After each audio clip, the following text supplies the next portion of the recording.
It's time for an Out and About with Jamie Grout podcast featuring what's going on in Grinnell. And this time around, we are going to find out all about Stu Makerspace. I'll tell you, it's a pretty interesting place. If you're into crafting, then you want to check out Stu Makerspace. It's been around for a while, and I knew it was there. I heard about it, but I didn't know just exactly what it was all about. And you're going to find out what it's all about in just a couple moments. It's a great crafting place. They do pottery, they do 3D printing, they do sewing, they do all kinds of stuff.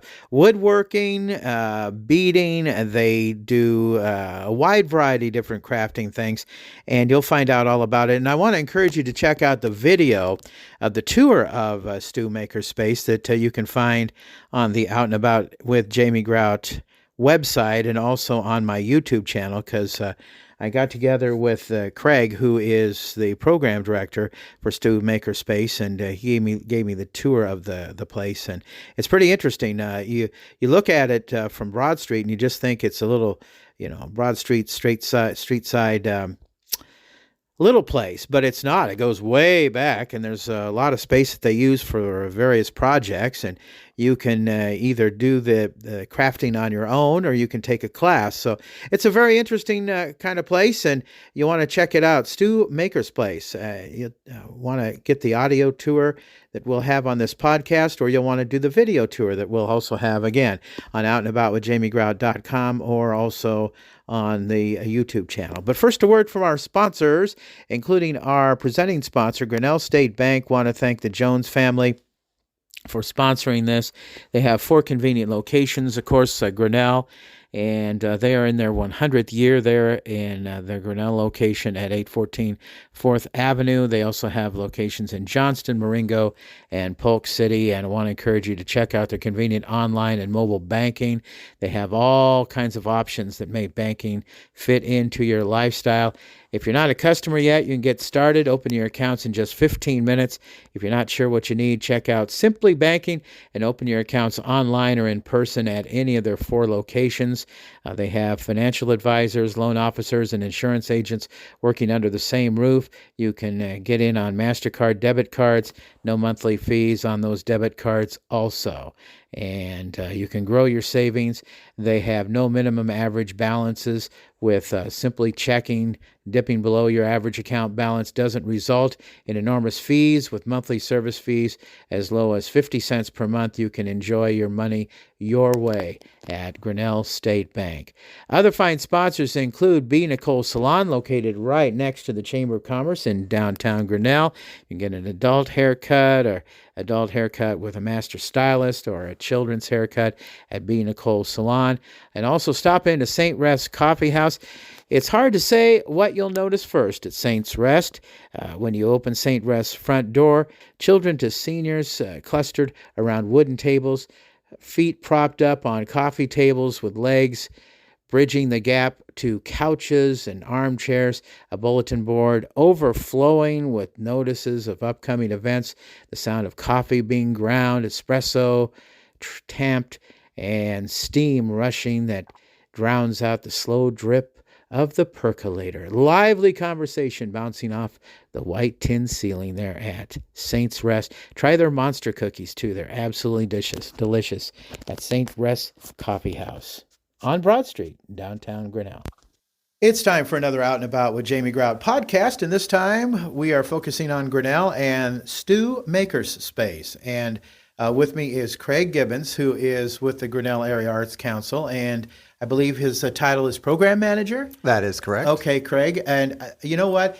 I feel bad because I haven't done a podcast with you folks, but I have done several with Monica and talked about the Grinnell Area Arts Council and various aspects of that and different things that have they've been involved in, like the ballet and, of course, the community theater. And I've heard about Stu Makerspace, and I've been over to St. Rest's Coffee House and, of course, over across the street from you and many times, but I just haven't gotten around to doing anything with you folks. And I heard about the pottery classes you had, and I've been by here, and I just thought, well, what the heck? I need to do a podcast with you folks. So for those who don't know, what is Stu Makerspace? Great. Well, the Stew Makerspace over the last few years has become one of the Grinnell Area Art Council's largest programs, and we are basically a community craft studio. So we operate a lot like a gym, but instead of exercise equipment, we have art making tools and studios. And so we have both a ongoing monthly membership model, but we also have drop-in projects, and we offer classes and workshops that you do not have to be a member to participate in.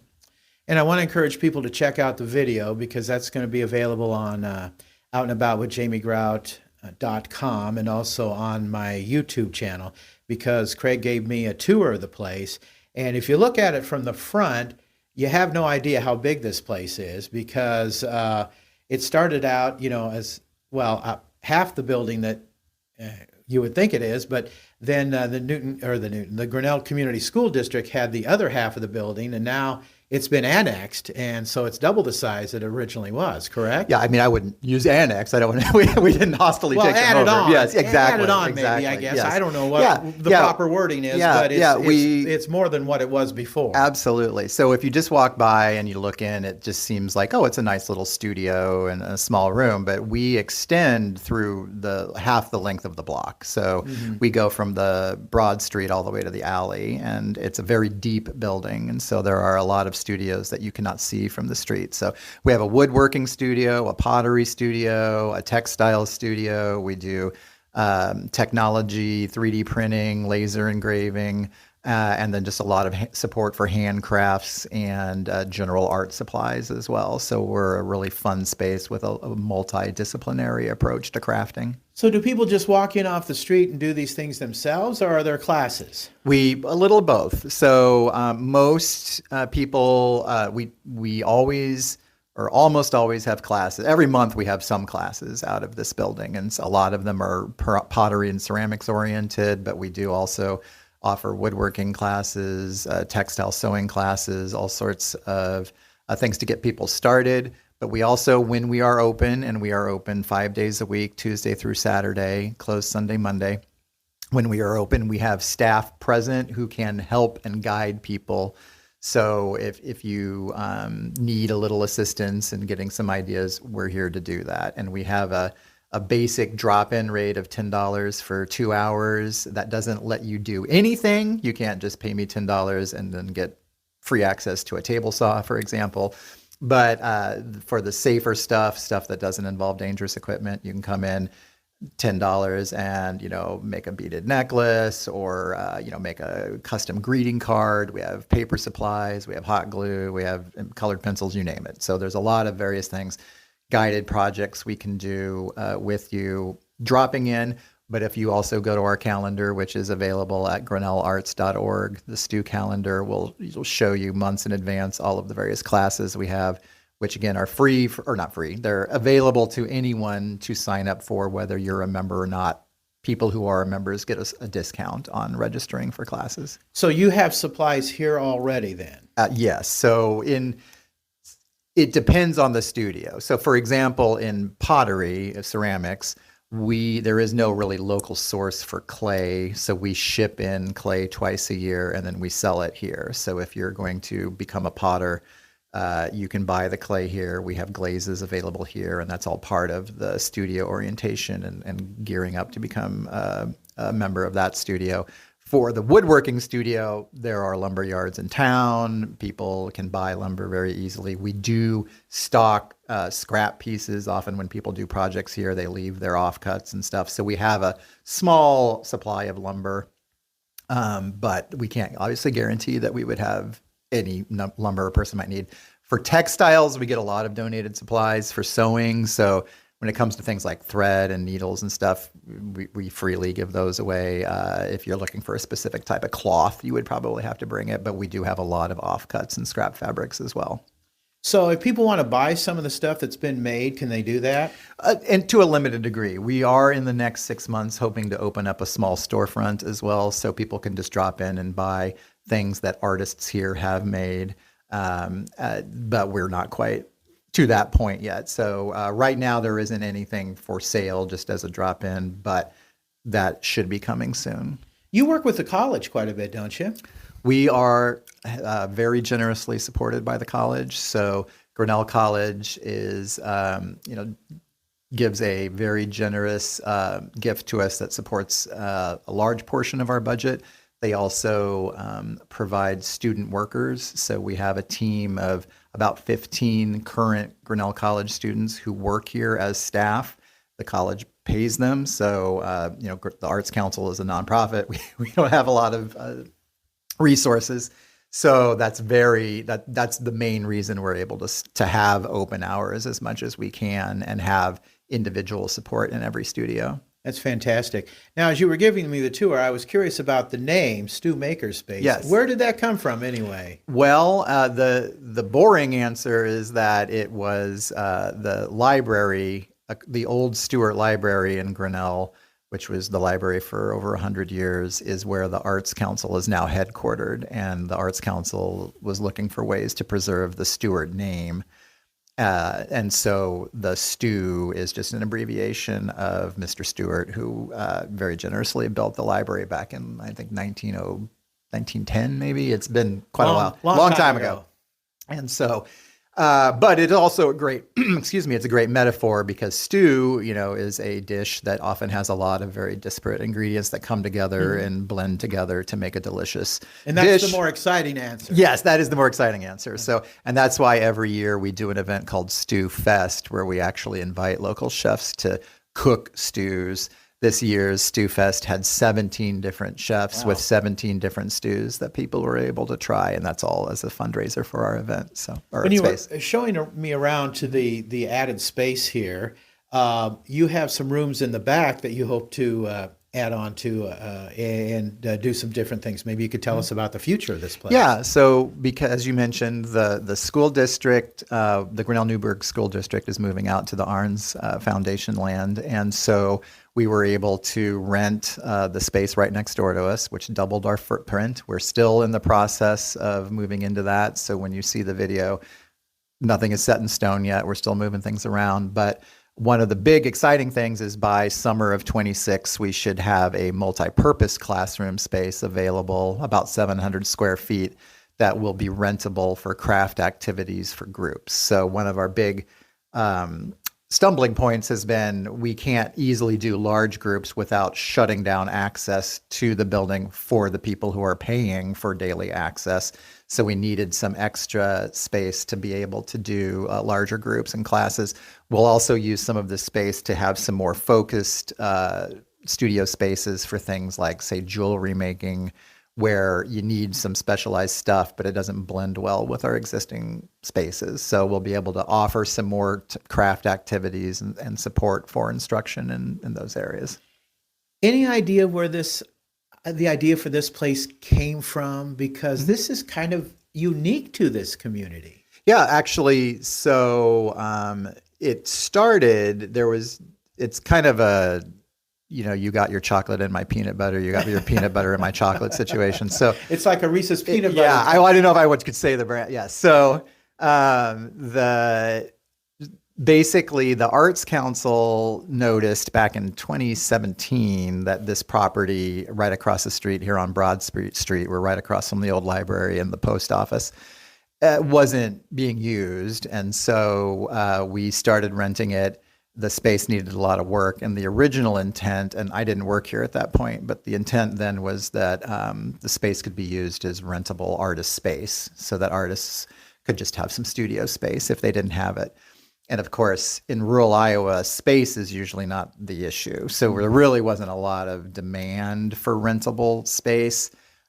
So in that first year, they were just having some concerts here and just general activities. At the same point, independently, there was a group of students, Grinnell College students, who were lobbying the college to build a makerspace because colleges throughout the 2000s and 2010s were in the process of realizing that this was a need, that craft skills and making skills. And a lot of it came out of early like 3D printing and more technology-driven processes. But many colleges were starting this makerspace movement. And so the students wanted to get at the forefront of that. But of course, the college didn't have anywhere to put a building for a makerspace. they eventually, the students ended up with it's called the Wilson Center for Innovation and Leadership at Grinnell College, and they very generously gave the students access to some money, but they needed to find a space. And so they crossed paths with the Arts Council, which had a space, but not a lot of programming to put in that space.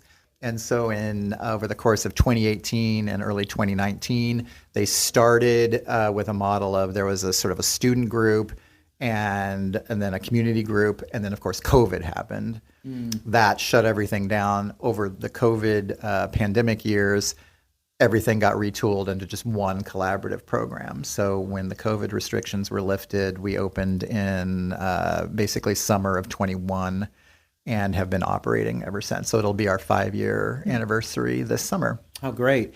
Do you have any programs coming up that you'd like to plug or that you're thinking about in the future? Sure. There's always, if you go and check our calendar, there should, in any given month, there should be multiple pottery and ceramics options. We're trying not only to offer like traditional 5-6 week intro to hand building or intro to wheel throwing classes, but also more one and done type experiences where you can come in, work a little bit, and then get a mug or a plate or something basic.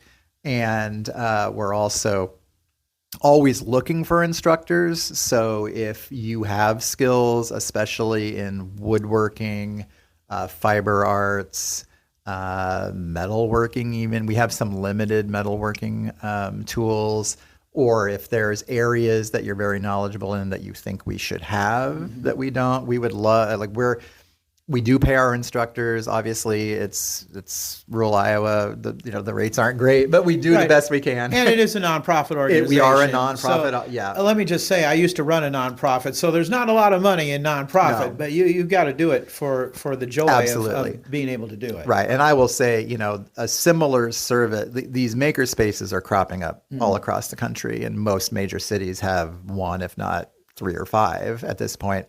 What you would pay at most of them is significantly higher than what we are paying here, and that is because of the generous support we get, not only from the college, but from our donors. And the Arts Council is very reliant on people in the community supporting us with their generous gifts, and gifts of not only money, but time. And so that's why instructors very welcome.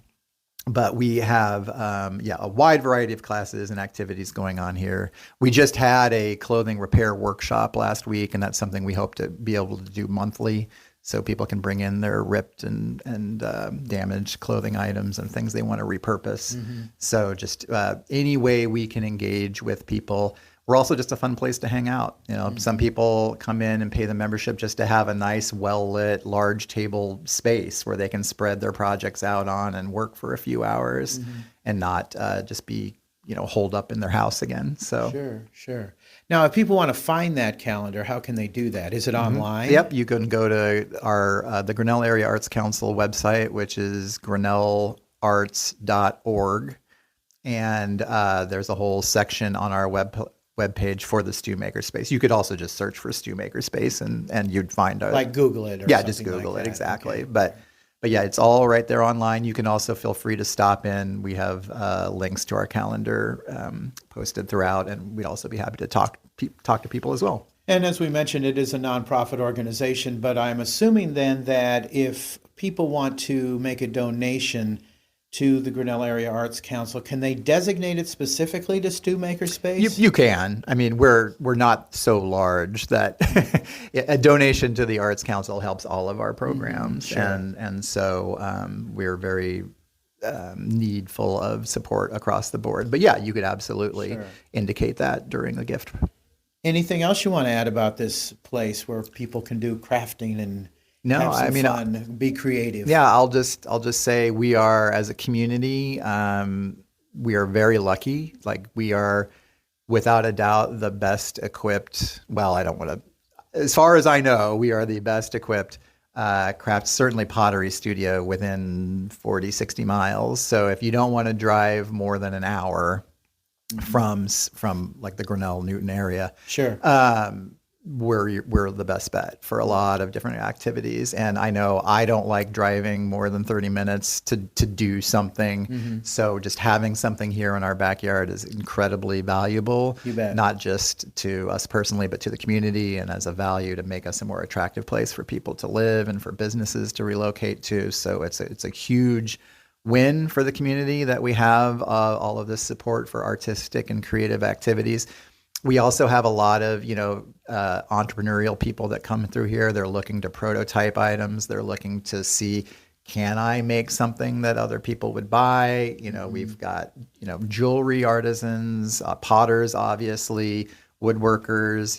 I think handcrafts are making a huge return in our culture, and there's a lot of desire on people to learn and relearn sort of the old world crafting techniques and making things by hand. So I think this is going to be a great place for hopefully decades to come.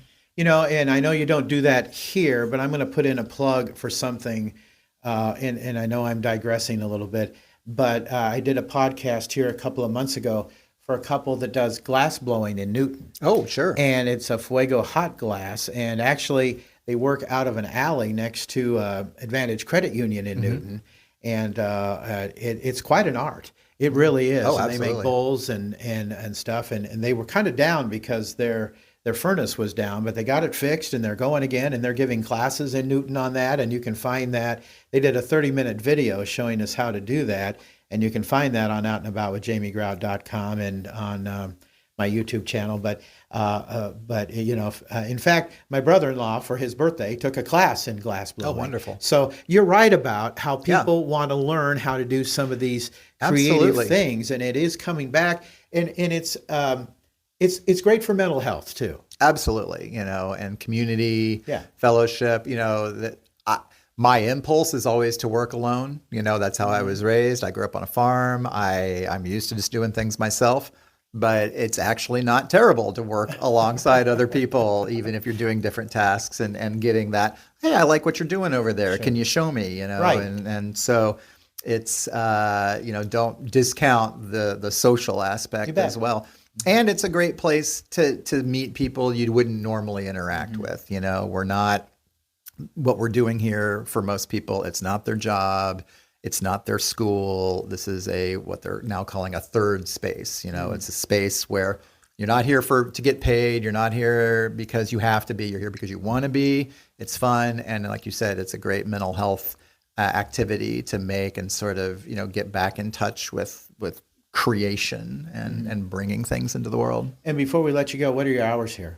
Right now, and for the foreseeable future, we're open Tuesday through Friday, 1 p.m. to 8 p.m. So we open in the afternoons, and then Saturdays we open at 10 a.m. and we're open till 4, and closed to the general public Sunday, Monday. Although we do sometimes have classes at those times, and for our members, there is, once we have a working relationship with a person, we have an unlimited option where people can have 24/7 access to the building. I should point out our standard membership is $40 a month, and our unlimited membership is $60 a month. Okay.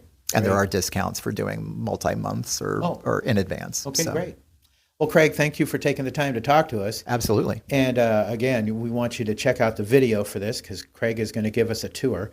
And you can check out this place and find out all about it. It's right on Broad Street in Grinnell, not hard to find at all. 927 Broad Street. It's basically across from the post office. You bet. Craig Gibbons, who is the program director for Stu Makerspace in Grinnell. That's going to wrap it up for this edition of Out and About with Jamie Grout. Thanks to our sponsors. We do appreciate the support. We couldn't do this without you. But check out Stu Makerspace. I think you'll be glad you did. Until next time, Grout is out. See ya.